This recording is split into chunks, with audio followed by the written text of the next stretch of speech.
Happy Valentine's Day. I hope you're taking the time to enjoy this day that celebrates not only romantic love, but also the people in your life who bring you joy. I want to start off by saying I appreciate y'all and all of the support and interactions you have given me and the channel over the past year. Now, let's talk about love. I've fallen head over heels for a few amazing men. I've known them for several years and I want to introduce them to you all and share why I would love them and why I would marry them if they were real. If they didn't only exist in black font on white pages of some of my favorite romances. Don't seem so shocked. I can't be the only one that has fallen in love with a person who only exists in their imagination. Don't judge me. So get comfy, grab some chocolates. I actually have some of my own. I've already started on the bag. Grab you something to drink and let's chat. I'm going to kick things off with the man I ended up falling for the slowest. As I share, feel free to eat a piece of chocolate every time I say the word love or any of its synonyms. I won't be talking directly about these books, though there will be some info that pops up about them. I also made a mini playlist of sorts of songs that I think resonate perfectly with some of the scenes and events in these books. So feel free to check out the playlist in the description box below. Again, let's start with the man I fell for gradually. And trust me, he may be the most controversial of my picks, but that's exactly why he deserves a chance. Meet Trent Reed, a southern-born man from Kentucky, standing well over 6 feet and 200 plus pounds of tattooed muscle, baby. Okay? Trent is the kind of guy who doesn't look like he's going to win you over at first. He's a bit rough around the edges and his past is complex. Trent grew up in a tough environment. His parents were hardly around, and when they were, they filled his head with negativity. He was told he'd never amount to anything. The world, for him, was a harsh place, and he was constantly reminded of it. He had to work hard just to finish high school and take care of himself, and yet, through all of the hardships, Trent's first love was the one person who saw past his circumstances, despite the fact that they came from different worlds, different socioeconomic backgrounds, opposite sides of town, and were even of different ethnicities.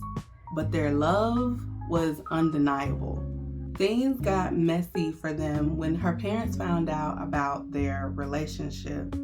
They didn't hesitate to threaten Trent with false claims. It was a horrific situation for everyone involved. Harper was scared, young, and didn't stand up for Trent. And that betrayal in Trent's eyes was the breaking point. That moment sent Trent down a dark path.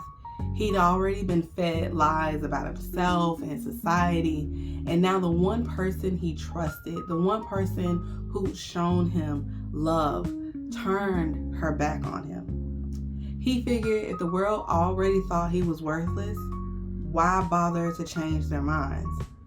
He stopped fighting for her, for himself, and let the resentment build. He hung with the wrong crowd, and worse, he presented a very different side of himself to others. Eventually, Trent had to face his past, his anger, the hurt. He had lost friends and family because of the path he took. And here's where I grew to love him. He worked so hard to address the bitterness he carried, to address the biases he let run his life.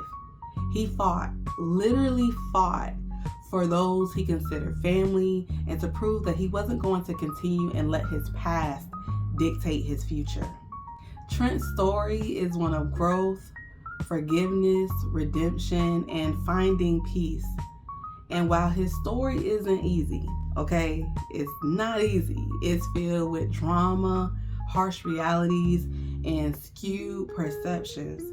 It's a beautiful one that's all about growth and second chances, things I can't help but admire. Let's talk about Cameron Flynn, y'all. Because this man, he's the definition of you F around and you will find out. Flynn's got a pretty boy face, sleepy green eyes that give him this permanently unimpressed look, and a cloud of dirty blonde curls. But don't let the face fool you. The man is built, broad shoulders, veiny forearms, and leanly muscled. When I first met Flynn on page, I will say my immediate thought was, oh, he one of those. A bad boy with a devil-may-care attitude, like nothing phases him. And for the most part, things don't. He's got this air of I'm unbothered by everything and everyone. But the moment he is bothered, you'll know. And if you don't take the warning he gives you, he'll make sure you feel bothered too. Now, I don't even really want to call Flynn a bad boy because he's not out here causing trouble for fun. But if you bring the drama to him, he's finishing it. No hesitation. Now, here's the twist. Flynn's not just coasting through life. He's actually hardworking as hell. He's got goals, dreams, and he's busting his ass, working 2 jobs while going to school full time. Because he wants to be a movie writer and producer. And as someone who knows a little bit about grinding for what you want, I respect it.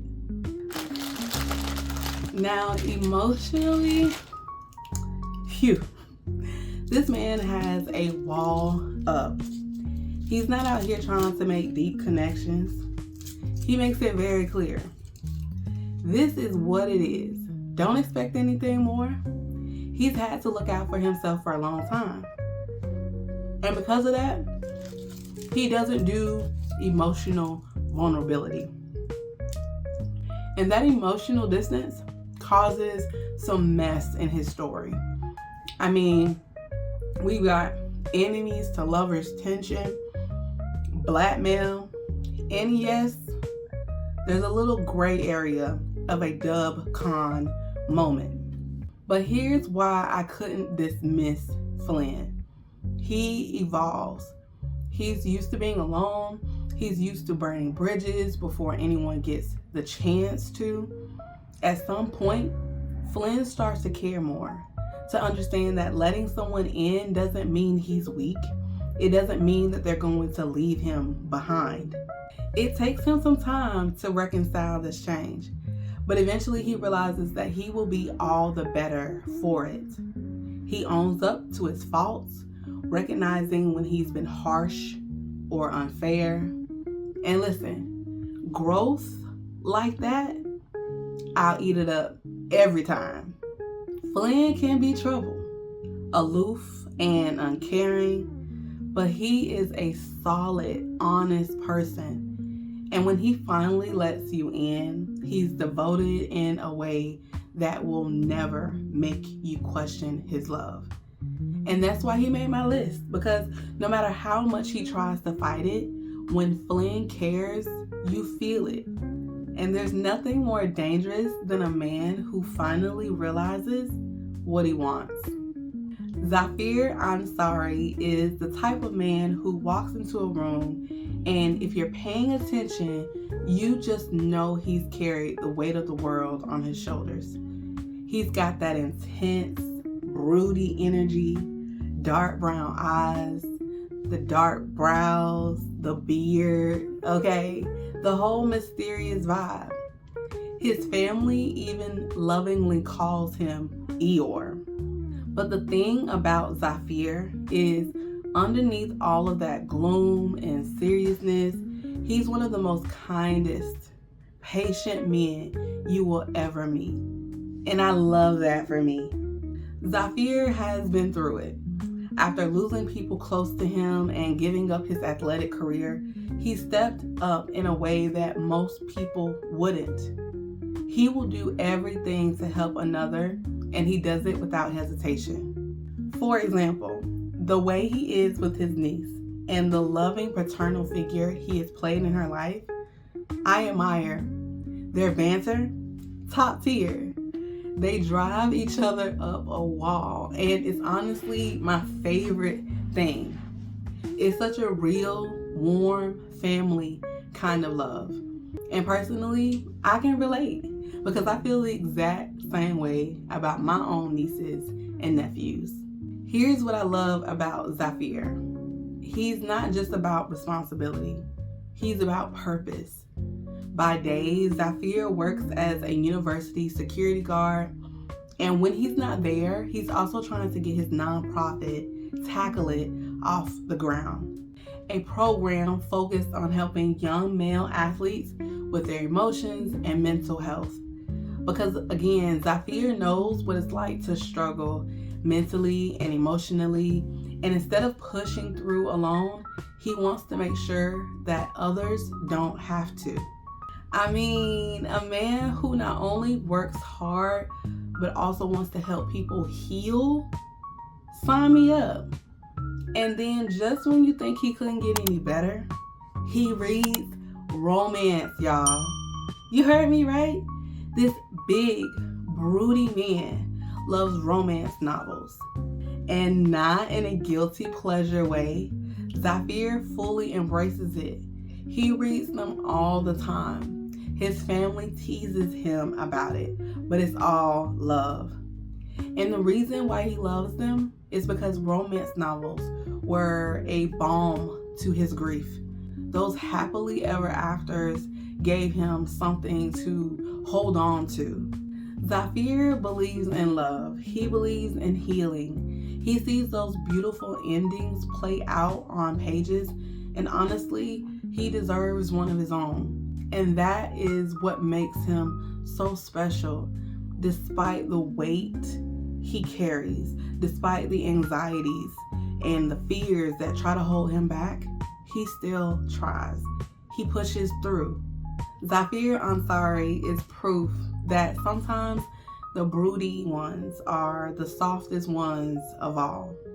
There are book boyfriends, and then there is Ezra Carmichael, a man so well educated, so disciplined, so deeply intentional that I had no choice but to be absolutely obsessed with him. And when I say obsessed, I mean obsessed, okay? After reading about him, I truly believe that I am meant to marry Ezra Carmichael. Ezra is undeniably fine, tall, muscular, in incredible shape, even in his early 40s. His sienna colored skin is smooth, his wavy black hair always immaculate, and his dark, full beard only adds to his effortless authority. But the most striking thing about him, his eyes. Dark brown, clear, penetrating. The kind of eyes that seem to see straight through you, past your words, past any fronts, straight to your soul. And paired with his sharp intellect and his commanding presence, it's a wrap. Ezra Carmichael is not your typical love interest. He's a pastor, a therapist, a scientist, a man who wears many masks and has many roles. He was born into a family of faith, a mega church dynasty that has lasted over 60 years. He's next in line to take the helm but he has always moved at his own pace, on his own accord, and doesn't immediately take on his pastoral role. Instead, he traveled, he studied, he pursued degrees upon degrees, learning multiple languages, because when Ezra commits to something, he does it fully. But beneath all of those titles, beneath the layers of discipline and faith, lies a man who is complex, a man who carries contradictions, a man who exists in multiple worlds. And one of those contradictions is Ezra is a dominant. And as with everything, he learned more about it and reconciled how it would fit in his life as a spiritual leader. Ezra is deeply spiritual. His presence is otherworldly at times, like he's privy to things that we aren't. He's a man in control of his emotions, his thoughts, his actions. He does not operate on impulse. He does not indulge in frivolous pursuits. And most of all, he does not believe in love. Not in the way most people do. He believes in companionship, in responsibility, in protecting and providing. But the idea of love as some grand, poetic force, to him, that's a fantasy, a fleeting chemical reaction, something people chase blindly only to end up hurt.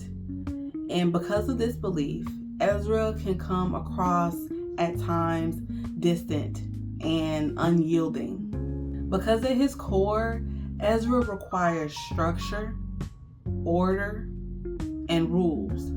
And falling in love, that is chaos. It is unpredictable. It does not fit into the world that he has built for himself. He wants his future wife to understand these multiple facets of him, who accepts that while he may not believe in love, he does believe in the structured care of a relationship. And just as important, his partner needs to be willing to step into his world, a world where he leads and they surrender. Ezra is a dominant, but not one who seeks pain or degradation or cruelty. His dominance is one of control, of using his sharp intellect and unshakable composure to guide his partner to heights of pleasure. For him, it's not about suffering, it's about precision, about knowing exactly how to unravel his partner. He eventually faces an unforeseen factor in his story when he's confronted with something he cannot rationalize, analyze, or control. That thing called love. For the first time, he's shaken. For the first time, his well-ordered world has a crack in it. And for the first time, he must ask himself, has he been wrong? And what lesson is God trying to get him to learn? He does the work, just as he has with everything else in his life. He looks inward. He examines himself. He leans into his spirituality, searching for that missing piece, that missing link that will allow him to become the greatest partner he can. Falling in love with Ezra Carmichael isn't about grand romantic gestures. It's about falling for a man who is a pillar of strength, unwavering commitment, a man who started out not believing in love, but whose actions always showed his devotion. You fall for Ezra because despite his calculated, logical nature, there is something undeniably intimate about the way he sees you, the way he learns you, understands you in a way that makes you feel known like no one else ever has. And when he does give, when he does surrender even a fraction of himself, it feels like winning a divinely orchestrated battle. Well, there y'all have it. 4 fictional men who have completely ruined me. Each one of them has their own unique pull, their own complexity. And let's be real, if any one of them existed in the real world, in the 3D, I'd be planning my wedding today and sending you invites to the nuptials tomorrow. From Flynn, the no-nonsense guy who doesn't waste words but somehow makes you feel everything. Zafir, the broody, responsible protector who reads romances and deserves his own happily ever after. Ezra, the commanding, spiritually complex man who moves through life with precision but had to learn that love isn't something he can control. And Trent, the man who had every reason to give up but fought for his future, for redemption, for something better.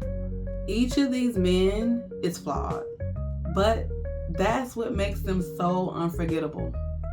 They've lived, they've grown, and in the process, learned how to love. Now y'all, falling for fictional men is a dangerous thing because they set the bar so high.